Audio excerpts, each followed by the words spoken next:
Are you struggling for consistency in your sim racing? Does your iRating look like a roller coaster? If so, we have good news for you. The way to get more consistent is to first understand what you're doing differently than the professionals. And VRS is the answer. With our competitive subscription, you will have the telemetry, setups, tutorials, and everything else you need to fully analyze your driving. Our data packs and the ability to compare your driving with the best in the world will show you exactly where to adjust your inputs, change your driving line, and shave seconds off of your lap times. And our powerful and precise Direct Force Pro wheelbase and precision pedals are being used by some of the world's best drivers. All these champions agree that VRS hardware is not just the best on the market, it's also priced well below the competition. So if you're looking to upgrade to direct drive and the best pedals in sim racing, VRS is your answer. If you want to get better, get faster, and make it happen sooner rather than later, you owe it to yourself to find out why so many people are switching to VRS. You'll be so glad that you did. Visit www.virtualracingschool.com and learn why the best use VRS.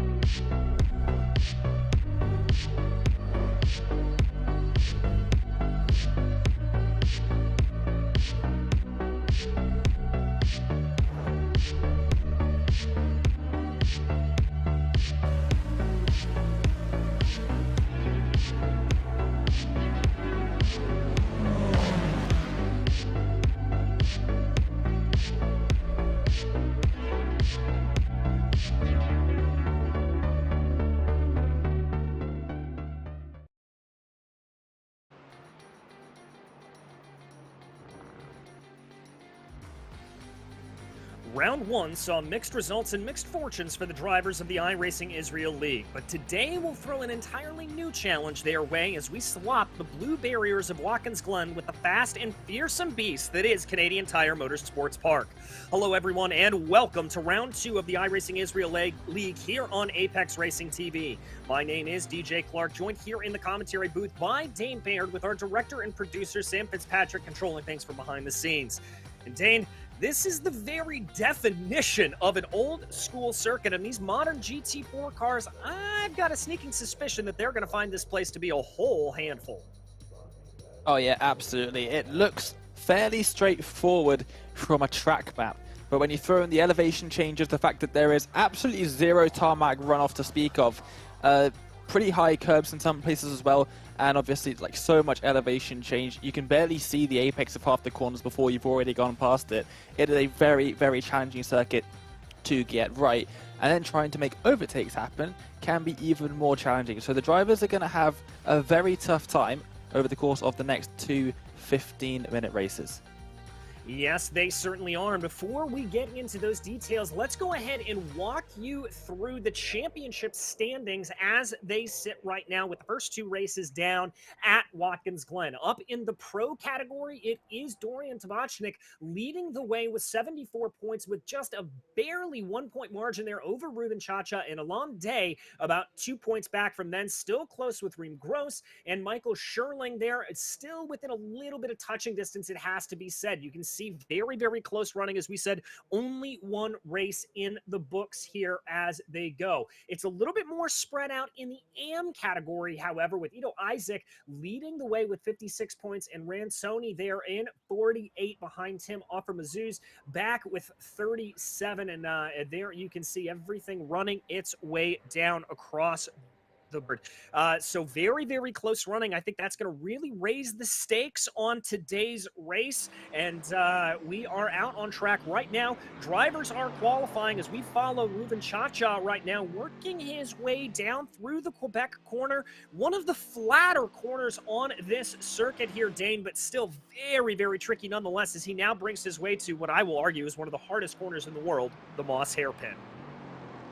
Yep, that second apex, I've never found it, ever. I've driven this circuit countless times. I've done endurance races here. I've driven this hours and hours and hours on the circuit. Not once have I hit that second apex in Moss. You cannot see it until you've already gone past it. The elevation change is massive. You're going up into a blind first apex, and then the outside of the circuit halfway through, you've got to link it up perfectly. One of the most difficult corners to get right, and if you get it wrong, the margin for error is extremely small. You've got walls close everywhere, grass, especially on iRacing, extremely slippery. You get slightly wide, and you're most likely heading in to the wall as well. Massive bottleneck on the first lap as well if you're trying to go side by side, which is possible because, of course, quite a wide circuit, quite fast flowing corners for the first half, and then you reach to that point and it all changes very quickly. So extremely difficult for the drivers to manage, especially when they're trying managing it with other cars around them as well. Yes, it is. And you talked a little bit earlier about the difficulty to overtake around here. We sometimes see passes getting done down into that first corner, but normally the area that we see it is going down the long Mario Andretti straightaway, trying to get a good toe and then pulling in behind and trying to make a move through the S's and down into White's corner. But even then, it becomes so incredibly difficult because of the way the track is laid out. It's a switchback area, and if you're on the inside for one corner, you're going to be put to the outside for the other, and it is going to just throw everything up to the wind. Quite often we can see some brilliant side-by-side action. It also makes it very easy for drivers to get it slightly wrong and potentially end up making contact through that part of the circuit. But we have seen brilliant racing here every time that we visit this circuit in almost any type of race car. The GT4 cars often produce good racing. We saw that at Watkins Glen to start things off, so expecting nothing different here. And as we get ready to grid up here for the first of our two races here today, it's going to be Yari Molkov leading the way in that pole position for the pros. Ruben Chacha only about 74 thousandths of a second off of that best time. Hage Farhan there will be behind them, and John Chico will round out your second row with Madi Bakar and Yossi Gabe in sixth place. Then behind them, it's the first of your AM drivers there with Rancioni in seventh and Reem Gross in eighth. Ninth place will be Yaron, followed by Michael Shimon. Then Amir Mashulam and Rili Sur rounds out your top 12. Back in 13th, it is Nir Masrani and Yuda Ben Yosef will be 14th. Tal Stern, followed by Tomer Ventura in 16th. Mark Zubarev will be in 17th with Amir Hased in 18th. Behind them, it's going to be Galili Mazuz Azulay last, and Alone Day making a start at the back of the field with Ido Isaac back there as well. And it's got to be said, a little bit strange to see Alone Day that far back. I don't believe he set a qualifying time, so maybe just presenting himself a little bit of a challenge. Yeah, obviously it was in Italy, in Vallelunga, away from home this weekend for Euro NASCAR. Doing pretty well over the last weekend in that series as well, getting his 30th career victory in that. So has not had a lot of time to practice. Usually when that happens, he does like to start from the very back and just see what he can do. He doesn't want to get involved right up at the front and maybe make a mistake and affect other drivers' races. So he does sometimes do this. It's not a massively rare thing to see from Alon. It has happened quite a few times over the course of the 8.5 seasons now of the iRacing Israel League that he's been taking part in. But yeah, it's always great to see when it happens because he's got 23 cars in front of him, and yeah, it wouldn't be too unwise to bet on him making up quite a few of those positions over the course of the next 15 minutes. Yeah, I certainly think he will be definitely one of those drivers to keep an eye on. And, you know, we talked a lot last time out about the different makes and models here. Obviously, the new Mercedes-AMG GT4 coming into the mix, still seeming to be the preferred car here in the series, really dominating those top multiple positions. It doesn't look like the McLaren that we talked about so quick in a straight line is necessarily going to be able to flex its legs around this Mosport circuit. Looks like it's a little bit behind. Yep, of course we saw a very similar situation at Watkins Glen with one car seeming to have a slight edge and everyone flocking to it. We have actually got a lot of Aston Martins in the field as well, and funnily enough they've all managed to qualify right in the lower end of the field, so they're all sort of grouped up together, so we'll see how much they spread apart as the race goes on. It does make for an interesting looking field, especially for the top 8 or so. Basically a Mercedes Cup as they make their way up through to easily the most difficult corner on the circuit, if not the series calendar, as you said earlier, DJ. It's so incredibly difficult. You can see that how slow that they're going on the inside, because they actually can't see where they're going. They have no idea. They're going over a crest. They don't want to force the drivers on the outside wide. Yeah, exactly. And I'm glad you mentioned that earlier, Dane, about never being able to find that second apex. I am right in that same boat with you. No matter how many times I drive this track, I cannot get Moss right. I've never, ever gotten it. And for anyone thinking, it can't possibly be that hard, try it. I dare you. It is so much trickier than it looks. Even watching it from a TV camera point of view, it is so difficult to get that apex right, and we'll most likely see a lot of drivers struggling with that today, especially if we look at maybe some of the less experienced drivers as well in the field in the AM category. Yeah, coming around the final couple of corners now. Can't wait to get this party started. Exactly. The iRacing pace car pulling off down pit lane, giving control of the field over to Yari Malkov as they come out of the final corner. And there goes the flag. We are racing in Mosport. It is a brilliant getaway there from Malkov. A little bit of a challenge there. Ruben Cha-Cha losing a little bit of position, but he's going to try to fight back here a little bit around the outside. Gets himself off into the grass, almost losing the car there. And Cha-Cha down 2 positions right now as he tries to fight to the inside, desperately holding on there in that number 42.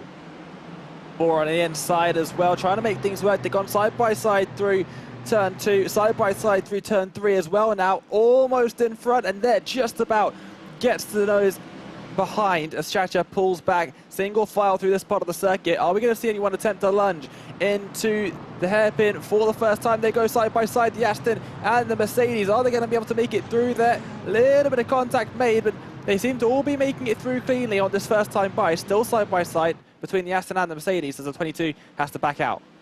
Yeah, that's Reem Gross there over none of Yaron as they try to run Yaron backing off, pulling that Aston Martin into the draft. Now, this is that crucial draft that we talked about down the longest straight on the circuit. The Mario Andretti straightaway as we go down into the S's. You can see there Yaron trying to find a little bit of a room on the outside, maybe looking for a bit of an over-under there on Gross, but it doesn't look like it's going to happen. The Mercedes driver there going to hold on to that 6th place in class position.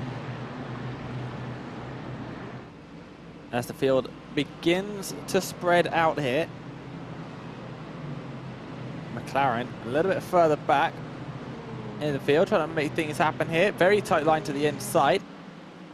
No track limits there on the inside either. There is a massive bump though, so you don't want to get too close to the inside wall. Bump throw you wide and into the wall on the outside. And the driver almost going wide in the 420 McLaren. Inches away from touching the grass, and if you do touch that grass around turn 2 with all the load on those outside tyres through that part of the course, it's going to be a tough time for you, and you'll be finding that outside wall in no time. And that was Bernie Galili there that you saw having that problem. This is the battle directly up ahead of him between Edon Shear and Alone Day, already working his way up through the field. They've got a little bit of bumping around there in the field. I think that was Sione that may have had a little bit of an off coming up and over Moss Corner. Now it looks like he is going to be under a whole fleet of attack here as the 44 of Reem Gross tries to get around the highest place AM driver. A little bit of a bottleneck here as they go down into the S's, trying to find his way around there in the Aston Martin is Yaron. He's going to set himself up for the second part of the S's. Has to be a little bit braver on the brakes, but now it's going to switch back again and favored Sione. And who's going to be able to take it away? It's going to be a drag race down the main straightaway. I think advantage here to Yaron in the Aston Martin, but behind them, Mashulam and Shimon also getting very interested. Yeah, but I was worried for a second they were going to go 3 wide, maybe without one of the drivers knowing, but Meshulam a little bit far wide through turn 1, a little bit too much speed. Regains control of the car, back onto the tarmac. Good job from the driver of the 777, league founder and organizer, of course, Amir. Doing a fantastic job of building up this community. Massive number of drivers on the grid every single week. A little bit further back in the AM category, battle for 7th and 8th in this particular case, as Alon Day is getting involved as well. Up the inside into Moss, and he's going to try another one into the second apex, and they just about squeeze through without contact.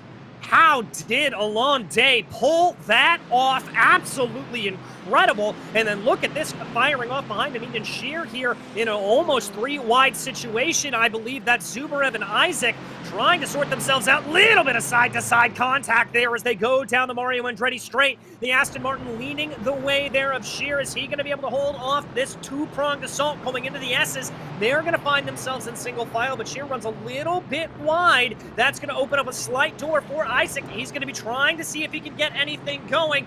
Working their way through, and it looks like they're going to stay single file. Drivers have access to traction control in these GT4 cars, but I think a couple of them might have been messing about with that ever so slightly. As a few drivers, massive amount of wheel spin. Oh, Aston Martin, just the slightest of tap to the outside walls. They make their way in towards turn number 2. What a save from Milan Scher. How has he got away with that?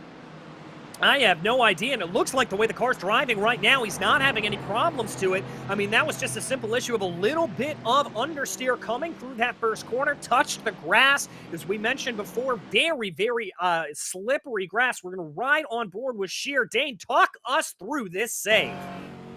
They're through turn 1 now, towards the inside, and runs a little bit wide, collects some grass with the outside tires, and bang, to the inside it goes, and oh, the tiniest of touches. Brilliant save there from the driver of the number 2. Loses a couple positions, but manages to somehow keep that Aston Martin away from pretty massive damage. As it looks like we are watching the 44 of grass, and we've got Yossi Goodbye, as always, in the bright green car, making their way through the final couple of corners now. These two very close together indeed. And that looked like a little bit of a wide run there for Gross as he crossed over the start-finish line, getting a little bit too much into it, coming through whites. And that's going to be something here that Gabea is going to recognize, try to push ahead a little bit. Yossi definitely wanting to try to exert as much pressure as possible as your AM leader right now. Zoni able to set the fastest lap of the race out there in his Mercedes-AMG GT4. So a good run there for him, trying to build up that gap.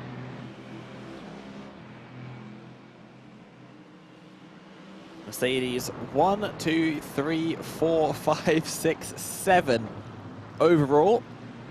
Rancioni once again up at the top of the AM category, in and amongst some of the pros as well. As all, a car off in the background, Esnem Mizrahi. Oh, and that's going to be coming up and over Moss. I've got a sneaking suspicion that that braking zone was just a little bit off there for the 84. We go back to check out the replay. This is diving down the hill. Massive compression on the car as you come up through here, gets onto the binders, catches a little bit of that curb, and that's just going to be too much speed and out into that outside gravel. Almost seemed like a lockup as he went over the inside curb. The wheel, of course, completely lifted in the air and absolutely zero resistance on it. You stand the brakes, it's just going to stop. And then, of course, once it landed again, ABS not going to be able to help you in that situation. And just locked up and ran a little bit wide. We've got side-by-side here. Battle for second in this AM category. Michael Simon just shutting out behind a couple of the pro drivers in front. Got to watch out, really surges behind as well. Yeah, definitely some action that is percolating here as we cross over the halfway point in this race. Quick races, as we said, only 15 laps flying at you, or 15 minutes rather, fly at you very, very quick around Mosport here. We continue to watch Michael as he brings that camo liveried Mercedes up into the corner, carries a little bit too much speed, and that's going to be him having the same mistake that we saw earlier, off and up into the grass, and he is going to lose a whole heap of positions. And time as well, because it's a slower exit out of the corner too. Got to watch out, as you've got some much quicker drivers in terms of speed down that straight, coming quickly towards him. Side by side here, really Sir and Stern going side by side into these final few corners, battling for the remaining 2 podium positions in the AM category, almost making contact there. The 36 on the inside. Are they going to make it through? Just about. The 11 swoops around and takes the position.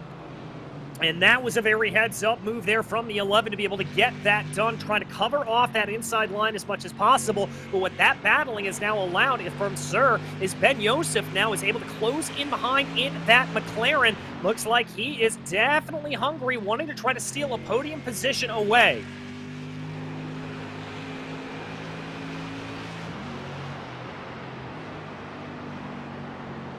Really see the elevation changes from this onboard camera up the hill into turn 3, and we go down all the way through turn 3 exit, again through turn 4, and then up we go into the braking zone. You can use gravity to help you slow the car down ever so slightly, so the braking zone is a bit shorter than you might think. It's slightly counterintuitive in that respect, but push it an inch too far, and as we've seen a couple times already, off into the grass on the outside you will go. Malkov, he's got Farron just behind him.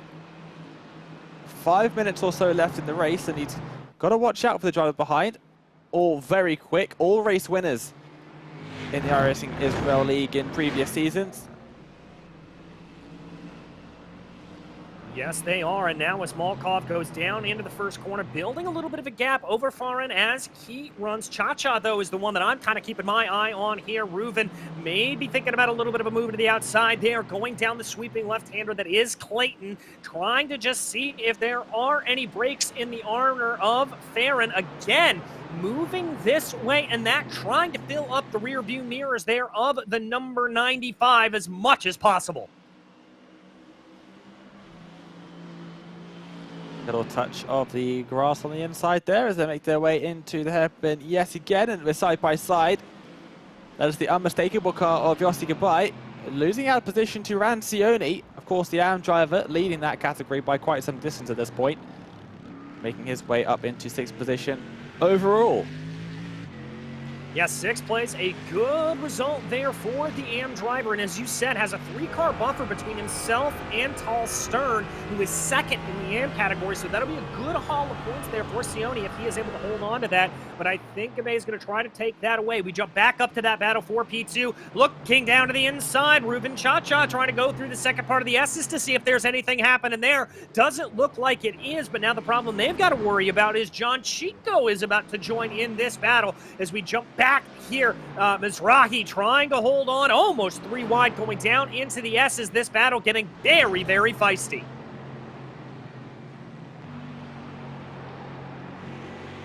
Into the final corner they will go, and Mizrahi will be able to hold on to this for now as a train of Mercedes GT4s, and oh, it's a battle for the race lead then. Or for 2nd position, actually, sorry. As Farron has dropped back ever so slightly and has got Reuven Chichashvili and John Chico right on his rear bumper as they make their way onto the back straight once again. Surely less than a car's length between them. Some moves are going to be made here. I've got to agree with you there, Dane, as it does certainly look like Cha-Cha's going to have a little bit of a run here, just trying to hold himself behind as much as possible, get every inch of that draft. He's going to poke his nose to what will be the outside going into the first part of the S's, but that will come back to favor him. Farron taking the defensive line here. They come down through the first part. It looks like Cha-Cha's able to get that 42 ahead. Is he able to get it down to the apex? Yes, he is. That is position done for the 42. Trying to make a little bit of a fight back there is Farron, but it's not going to be able to be happening. And John Chico not able to make that move as well, so move Reuven Cha-Cha up into P2. John Chico definitely going to be having a look at that and thinking, oh, I'll have a go next time by. Name is Rahi just about holding on at the front of this group. He's got Isaac and Zubarev just behind in almost identical fashion to the 3 drivers that we just left on the cameras, making their way through turns 1 again for the 10th time for these drivers. Quite impressive that at a circuit that is very tricky, it has already caught out a couple of the drivers. We still have every driver but one running in this race.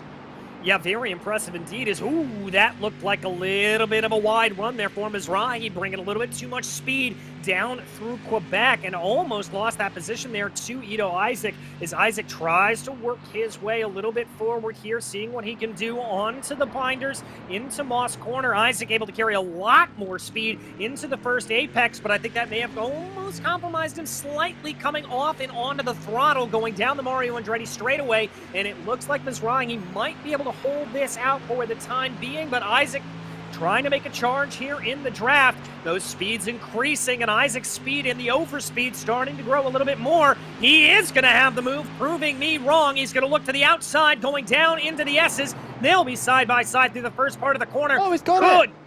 How did he pull that off from a mile away? Ito Isaac able to steal 7th. Oh, and they're almost sticking their nose in. There was the 84 of Mizrahi as they get the white flag, making their way across the start-finish line once again. Brilliant move there from Isaac. So much speed on the outside there. Yeah, really and truly just able to carry momentum like he's running a high line on a super speedway, to be honest, as he went around. This is Tomer Ventura trying to hold off Simone, as Simone goes off into the grass. That's Michael Simone having a problem making contact with the outside barriers, going down into Clayton on the last lap. And very unfortunate stuff there. Was running really well in that Mercedes. All eyes now back up to the front. Just 3 corners to go for Malkov. Really impressive for the first couple of races in the season. And, well, back up top again.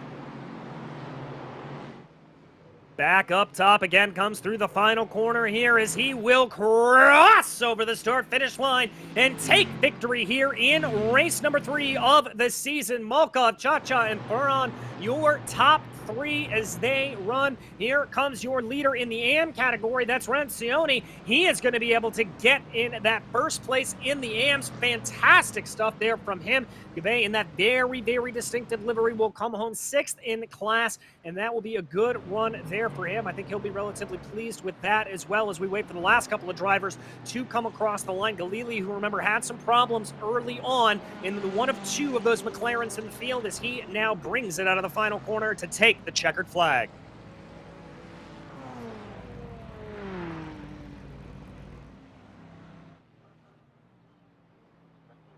And finally there is Gadi Azule coming out here. He is going to be the penultimate driver to cross over the start-finish line, and looks like Dror Last will be the last driver to come over and finish the race. But that is going to wrap things up for us in heat number 1, in race number 3 for the season, and race number 1 here at Canadian Tire Motorsport Park. But Dane, we get to do this all over again.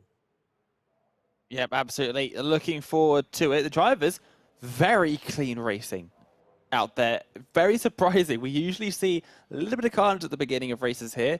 Hopefully we can make it 2 out of 2. I said that last time before the second race in Watkins Glen, and it didn't quite go to plan there. But we have an AM driver on pole position here. Yes, we do. Rancione is going to be lining up in pole position, courtesy of the inversion that gets thrown here in these second races. Reem Gross will be to his outside with John Chico and Hagar Ferran there in P4. Reuven Cha-Cha and Yari Malkov will round out your top 6. Behind them, this is in finishing order with Yasu Gabe and Nadav Yaron in 7th and 8th. 9th will be Amir Meshulam, followed by Tal Stern Alonde, able to work his way up into 11th place. He'll be hoping to gain a little bit more positions here in that second race. Really Tsur will be in P12. In 13th, it's going to be Ben Yosef, followed by Ventura, with Isaac and Mizrahi in 16th. 17th will be Zubarev, followed by Simone, with Ased, Galili, Shear, Mazuz, Azule, and last, rounding out the top 24 cars in the field. And now with that invert up at the top, and Mahdi Bahar, who did have to take that tow, he was one of the few drivers that we saw getting into some serious problems. But on this second lap, this second race, with this invert in place, as we kind of said in Watkins Glen, it puts a little bit more impetus on the drivers to be aggressive. You've got drivers out of position, and they definitely want to fight a little bit more. Yeah, that's for sure, especially for the driver starting on pole position in that AM category. Has a lot of drivers between himself and the next AM driver, so really, really good opportunity for them to score a lot of points for that AM category championship as well. Alonde up into 11th position. Wasn't able to get up into the reverse positions. That would have been incredibly overpowered from Alon, but a good starting position there. A lot of quick drivers in similar positions after the first race. So they'll be looking a little bit further to the front, I'm sure, as we head up through the corner that seemed to prove the most difficulty for the drivers. A couple drivers going off there, but none of them into the wall. Only two drivers that we saw actually making contact with the wall, and both of them not particularly hard at all. So really good stuff from the drivers. They've obviously spent their time and really got the hang of this circuit. Yeah, everybody doing a very, very good job around what we have really talked about being an incredibly difficult circuit as they now go down the back straightaway here, warming up the tires a little bit is Rancione, just trying to see if he can be able to get a good jump off of the line. I think that's going to be pretty crucial here if he wants to try to hold on to as many positions as possible. Obviously, an AM driver, a little bit lesser of an I rating out there for Ran, but he's shown that he can fight up here with the big boys, and we may see a little bit of an upset around a track that's very hard to pass on. Ran may be able to hold this out, maybe even looking for overall victory. Looking back through the field there, really, sir, another one of the drivers in that AM category, but all eyes fixed now on Sony as he comes through the final corners here, bringing it out onto Whites. Field will go on his command, and there he goes. Wow. Green flag is in the air. That's a great jump for Rancione. Behind them, a little bit of jostling there. That's down to the inside. John Chico trying to get a little bit aggressive. Doesn't look like it's going to happen. A little bit more side-by-side there in the back. I think that was Farron trying to make a little bit of a move going up around Cha-Cha, but they're going to all fan themselves out. Nice and easy car running very, very wide there. That is the 233 of Malkov trying to make up positions early. Yep, getting sent back to most positions with the 6-car reverse grid there. As it looks like we have still got everybody in the race, which is fantastic to see from the drivers. It can be tricky to make your way cleanly through those fast sweeping corners. Up into the hairpin. Are we going to see a lunge from anybody on the inside? Yes, we are into the second apex. And they make it through cleanly. One of the cars on the outside not able to carry as much exit speed. No, they are not. A nice little side-by-side battle starting to erupt down the straightaway, but up front, Sione is definitely holding this out. Now we watch Yuri Malkov maybe thinking about a little bit of a move on Farron here as they go down into the S's. He's a long way back. He's going to have to be very, very late on the binders. Opts instead to back out of it, stick his nose back into line, and wait for a battle on the other day. But here comes a side-by-side battle. This is Gross and Sony, your two leaders right now, as they are absolutely duking it out. Reem Gross going to have the preferred line, and Sione trying not to get freight trained here as they go down into turn one. That's Sione losing 2 positions. John Chico able to get by. Cha-Cha trying to make it 3 in the course of about 4 corners. Side by side through turn number 2. The 04 of Chico on the inside. Oh, here comes the 42 of Chachachvili up the inside as well. We'll have the outside line for turn number 3 as they go side by side yet again. And Sione dropping further and further back. And really unfortunate part of this circuit is with all the switchbacks, the second you're off the optimal line, you never get it back again. And when you're in a train like this, it just means that cars are going to continue to fly past you. Back into Moss again. Oh, and one of the leaders has gone off. The 44 has gone off. It's Gross that's gone off in the background. Yes, and he has. And down to 5th there. And that was your leader. So the leaders here changing around on us as they go. The top 3 now, Chico, Cha-Cha, and Sione, as they work their way through trying to see what they have. And I think for Gross, that was just an issue there of carrying a little bit too much speed. Here's a little bit of a side-by-side, though, as Malkov trying to get the move on Sione, put that AM driver back down in position, but it does look like Malkov is going to have the preferred line going down in through the second part of the S's. Can Tioni fight back here through whites? He spins! He spins out! There is your pole sitter for race 2, effectively down and out. Yeah, man, it's going to be difficult to get back onto the circuit as well. Really slow out of the corner as well. Has to watch out for the Aston Martin coming up too. Going to have loads more exit speed heading into turn 1. Are they going side by side? They're not. And another battle for the lead. Chachashvili wants it off John Chico. Yes, he does. A little bit of a wider line, later apex there into Quebec, trying to see if he has any speed. He's now going to poke his nose to the outside here, thinking about a move into Moss. He's not going to go for it, just trying to fill the mirrors here of John Chico as much as possible. Both cars breaking down into the double apex hairpin as they get onto the loud pedal, coming off the hill and run down the Mario Andretti straightaway. That is a great exit there for Ruben Chacha. It certainly is, and bump drafting, almost bump drafting, no, to the outside goes Chachashvili. They are going to go side by side into the braking zone. As Chico has the inside line, we'll get a little bit of extra speed there. The speeds start to match into the braking zone now, and around the outside is the 42. Not quite ahead just yet, and all sorts of loose on the curve, gets the 04.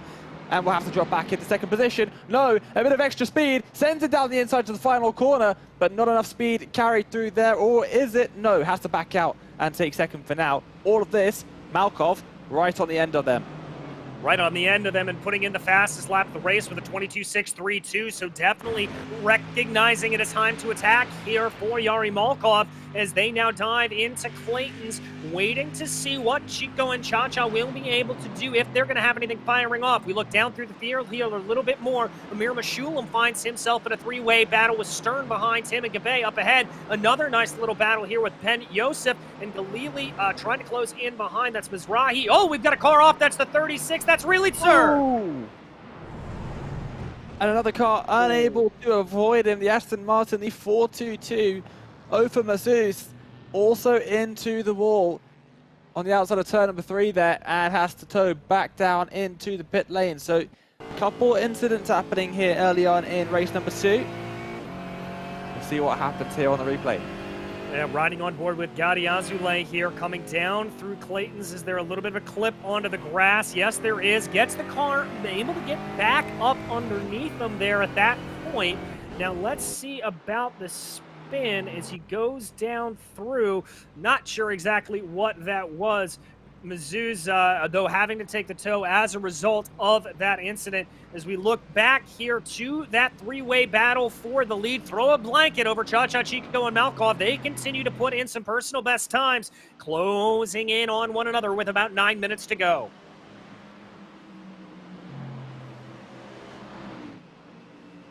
Plenty of time still for the drivers behind to try and formulate a way of making moves, but former champion in the series in the number 42, very quick driver, not going to give up without a massive fight. I'm looking at Malkov, definitely wants to have a go for second position there. You can just see it in the way he's setting up the car through the lines. And here comes Alon Day, inside of turn number 4 of that number 22 machine. Yaron has to back out of that one, and Day up into the top 6 now, only 2 seconds behind, and with around, well, 8.5 minutes to go, you'd bet that top 5 in, or maybe have a crack. Certainly might be able to. He's only got about 2 seconds to try to go, and we've seen the outright speed from that Mercedes driver plenty of times during the course of the race. This is pretty Galili here right now, trying to hold off Hased behind him in the Aston Martin as they fly their way down the Mario Andretti straightaway. Another little battle there behind between Schur and Bakar as they work, trying to see what it is. A little bit of a look to the inside there for the Aston of Hased. Ooh, but that gets him offline. That's going to throw Scheer into the mix. He's going to send the car to what will be the outside, and that is an absolutely disastrous couple of corners there for Hased. It's Bakar able to get by as well. 2 places down in the case of about 3 corners. Super close battling happening here in race 4 of the championship. It looks like they're side by side up ahead as well, making their way to turn 2. Contact being made twice, and all sorts of looses to Mercedes. And somehow avoiding contact just behind as well as Venturo, who's going to make his way past as well. Into turn 3 they go. slamming on the brakes was Ventura to avoid the sideways machine of the 84.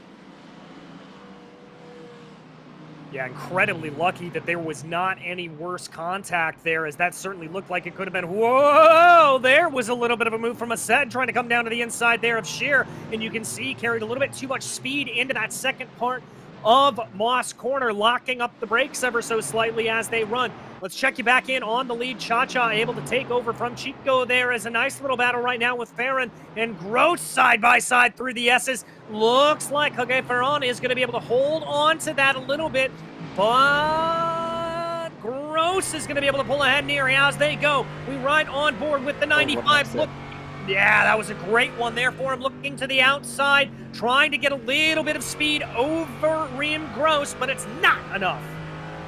Great defense there. Immediately after taking that position from Gross, making their way through turn 2 now. Just brilliant positioning of that number 44 Mercedes. And starting to extend the gap ever so slightly out in front. 0.6 of a second now, as always, a Michelin into the concrete wall and into the tyre barriers as well. Substantial damage to the 777 Mercedes, and straight into the pit lane he will tow. And it looks like here this could just be a simple issue of understeer coming up and over the hill, but let's ride on board with Amir in the 777 as he comes down. Yeah, just missed the apex. But look at the hands on the steering wheel. Yep, that's a hardware failure right there. Pedals and steering wheel looks like both of them disconnected. You can see the steering wheel absolutely dead straight and no input to the pedals whatsoever. Oh, so unfortunate there from Amir. As we said, obviously one of the series organizers there. You hate to see that from anybody coming through. But we check back in on that battle for the lead. You said it earlier a little bit, Cha-Cha, starting to pull ahead here ever so slightly. He's got about 0.6 of a second over Chico and Malkov behind, and Malkov certainly looking to try to make that move as much as possible. Yep, closing back that gap. It got to above 0.6 of a second earlier on that lap, but managing to claw back a little bit of time was Chico. Malkov right behind as ever. And here looks to be a bit of a battle here. The 420 McLaren of Bertie Galili on the outside. The 277 trying to make up a position. There's Matty Picard on the inside and not quite able to make that one stick as they go side by side again, just in front. It looks like Yehuda Ben Yosef in the number 10 McLaren. Mizrahi to the outside as they go through turn number 3. They got the Mercedes of Ventura just behind as well. You've got to be careful as the third driver starts to enter the mix. Yeah, and it looks like their Ventura, I think, backed off a little bit coming on the exit of Quebec. Not sure if that was a decision there or if there was a little bit of a bobble. But here is Sheeran. Galili going side by side. Very wide line there for Galili. And look at that exit speed out of the McLaren. He's coming on like a train with a full head of steam. Yeah, been side by side in front as well. So they'll go 2 by 2 into the right-hander, the 277 of Matty Picard getting out in front. Looks like a driver behind, just letting them through there. And the same goes for Galili in that 4th position. Beautiful stuff from the drivers here. 3.5 minutes to go in this race then. And the gap out in front is got up to a second, so Cha-Cha starting to stretch his legs ever so slightly. Yeah, Reuven's going to be feeling pretty good about his chances, but as we've talked about, Mosport is one of those circuits that you have got to be on your instincts the entire way around here. Otherwise, you will find yourself in a world of trouble. But with 1.1 seconds, he'll be out of effective draft range on the Mario Andretti straightaway, so that'll help him a little bit. Probably get 1 or 2 to go at the line. Not entirely sure. We'll have to see where that shakes out when he gets down through the S's and down through whites.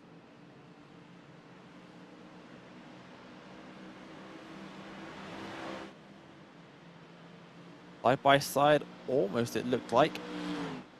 They were going down the straight there. Oh, the number 10 off at Moss. Looks like he has avoided the wall though, but getting back onto the circuit will be tricky.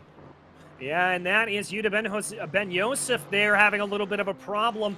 Not sure if that was too much speed into the corner, maybe a little bit of rear locking as we now follow the battle for P4 right now with Reem Gross holding on. Whoa, big wiggle in the back there from Farron. What was that?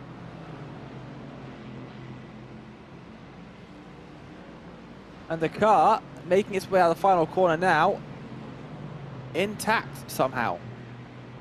I mean, you are slowing down pretty massively there for the Whites corner, but that was just utterly surprising. I wonder if he goosed the throttle, spun the tires up a little bit, or something of that nature. That's just not normally something you see, that much of snap oversteer going down into that section of the track. Well, a brilliant save nonetheless from Farron, and managed to stay up in the top few positions there. Near Mizrahi battling away with Maddie Bakar once again for the last couple of top 10 positions. Yes, he is. Mizrahi leading the way right now. Bakar trying to see if he's going to be able to close down a little bit, as the leaders will, they will be taking the white flag this time by, we believe. So only about a lap and a half here if Bakar wants to be able to try to get this move done, get a little bit of action here onto the driver in front of him, steal those 9th place points.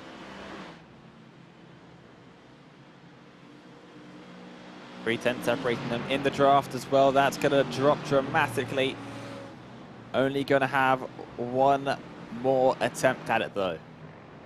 One more lap to try and get past.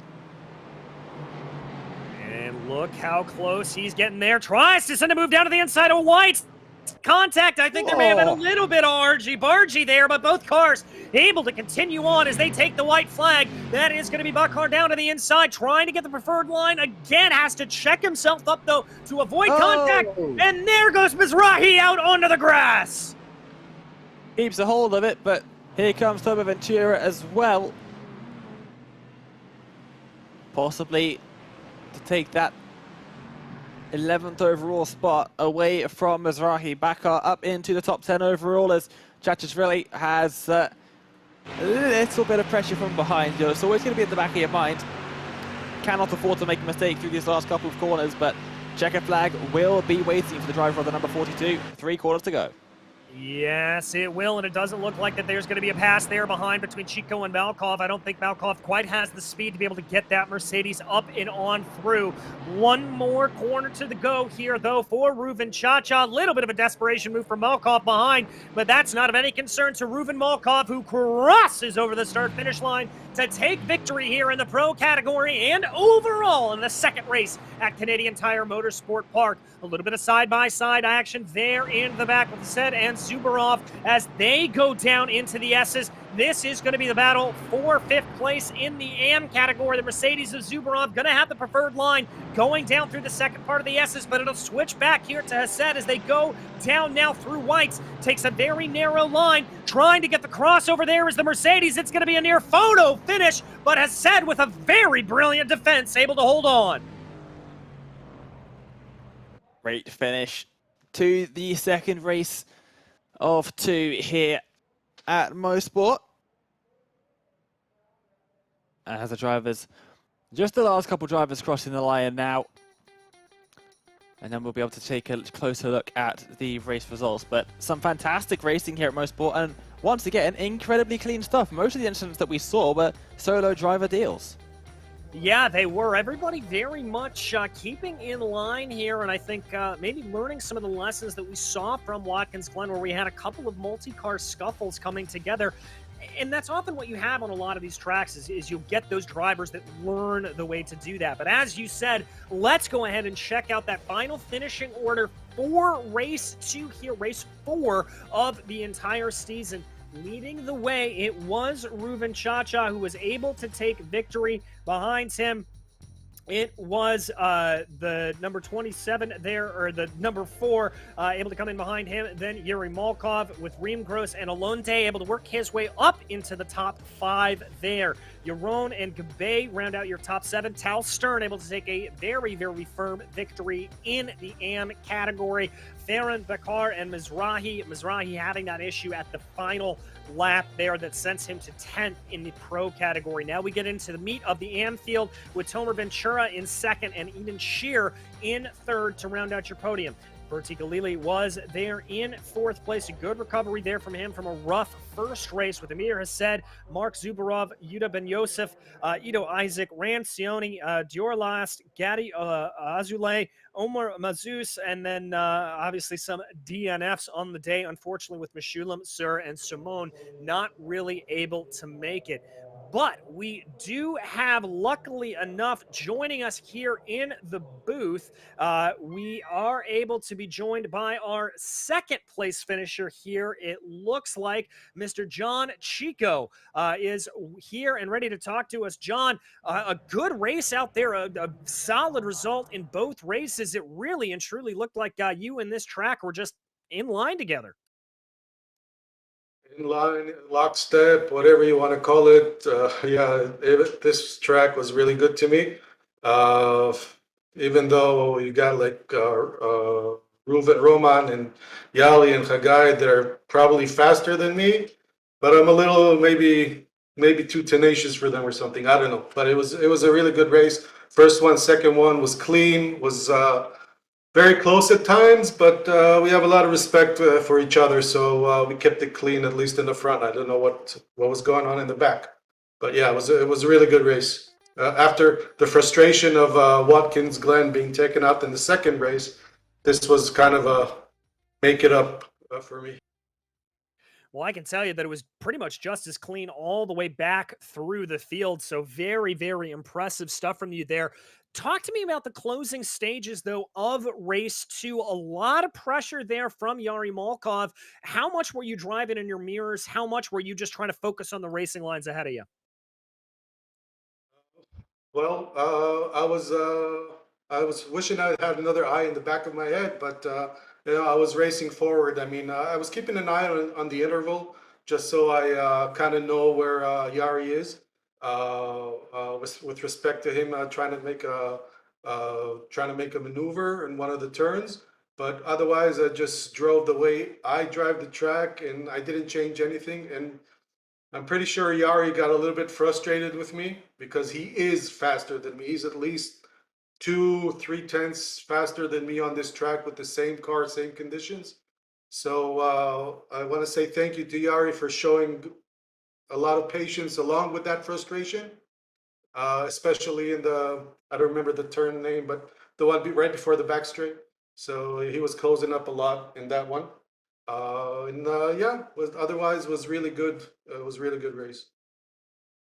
I mean, it was an absolute delight to be able to watch it, I've got to tell you. But I want to ask you to look ahead here a little bit. 2 weeks' time, we head out to Lime Rock Park, another track kind of similar to Mosport that's pretty fast, pretty flowing, and not a lot of chances to overtake. Do you think you've got a shot to be able to repeat the podium? Well, let's put it this way. I think I usually don't do any races on iRacing, not a lot. I got maybe about 100 and something, 180 in the past 3 years. But for this one, I thought I should practice, and I practice a lot. So I guess that's, the old saying holds true. So I'm going to practice a lot for the next one and be aggressive and smart. And and I just want to say well done to Hagai Faran, who hasn't competed in a long time and is really coming up and showing his true pace. He's a true legend.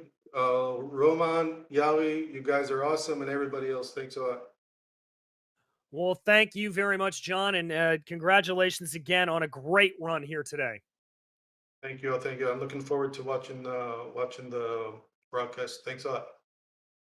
All right. Well, that was John Chico, your second place finisher there in the pro category. And Dane, we've got a whole group of people lined up. And who do you have to talk to?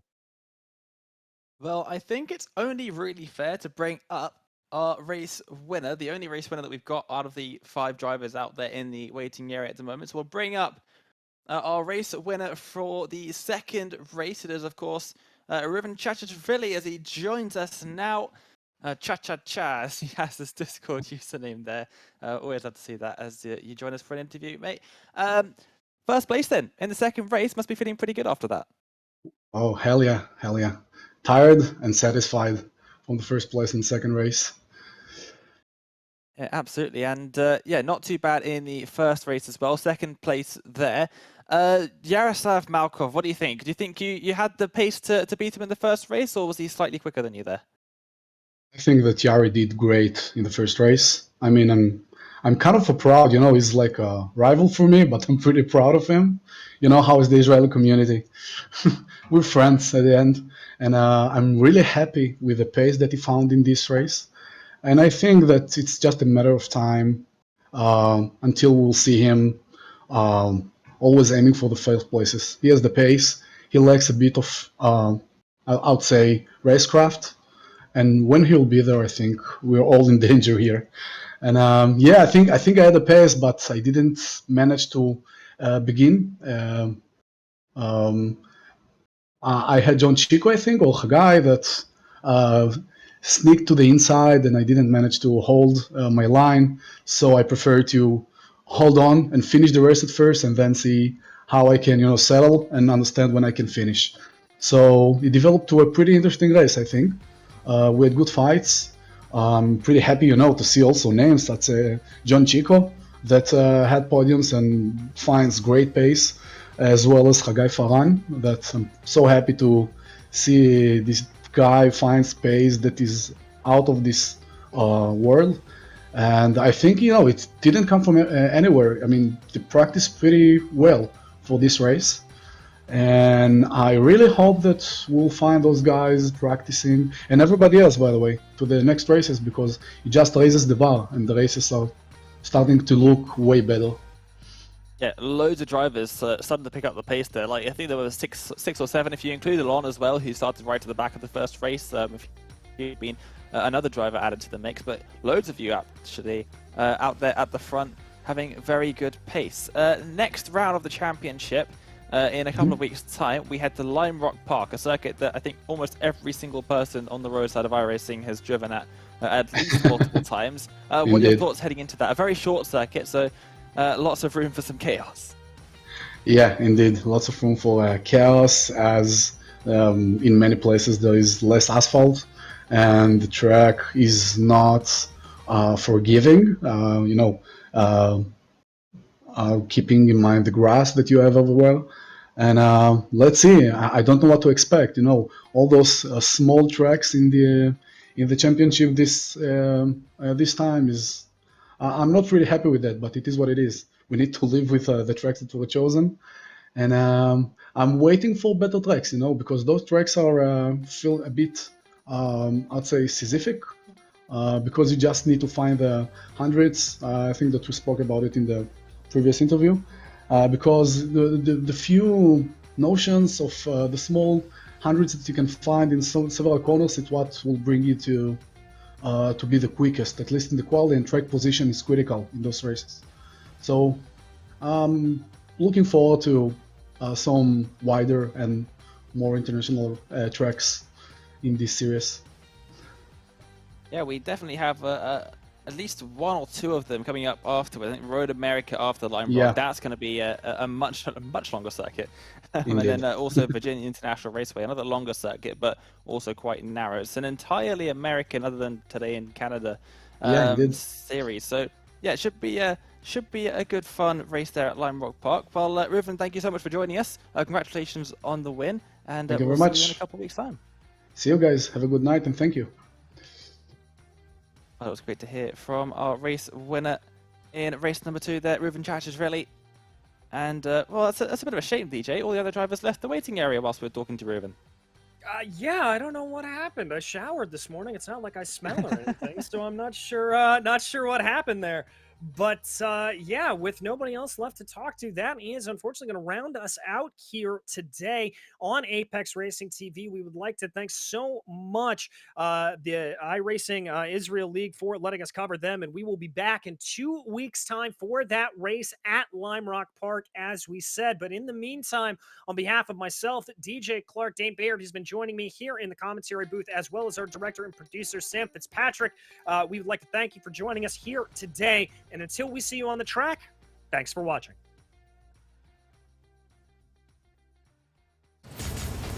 Are you struggling for consistency in your sim racing? Does your iRating look like a roller coaster? If so, we have good news for you. The way to get more consistent is to first understand what you're doing differently than the professionals. And VRS is the answer. With our competitive subscription, you will have the telemetry, setups, tutorials, and everything else you need to fully analyze your driving. Our data packs and the ability to compare your driving with the best in the world will show you exactly where to adjust your inputs, change your driving line, and shave seconds off of your lap times. And our powerful and precise Direct Force Pro wheelbase and precision pedals are being used by some of the world's best drivers. All these champions agree that VRS hardware is not just the best on the market, it's also priced well below the competition. So if you're looking to upgrade to direct drive and the best pedals in sim racing, VRS is your answer. If you want to get better, get faster, and make it happen sooner rather than later, you owe it to yourself to find out why so many people are switching to VRS. You'll be so glad that you did. Visit www.virtualracingschool.com and learn why the best use VRS.